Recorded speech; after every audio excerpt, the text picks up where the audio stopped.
Welcome to the Salmon Runs YouTube. Enjoy the video. In this video, I will explain how to use Marvel Rivals voice chat step by step. Open the game and press the social menu to access voice options immediately. Check your input device, toggle push to talk or open mic, and adjust volume levels for teammates. Use the channel selector to join team or party chat.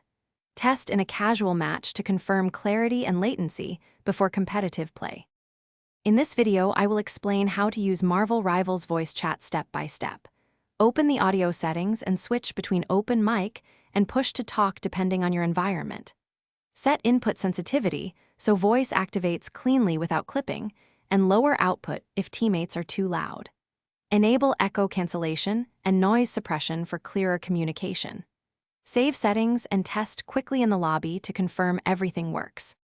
In this video, I will explain how to use Marvel Rivals voice chat step by step. Create a party to invite friends or join team chat during matchmaking to coordinate picks and combos. Use the in-game roster to mute or unmute players as needed and assign leaders for clearer calls. If you plan streaming or recording, set voice routing to desktop or headset accordingly to prevent feedback and preserve audio quality.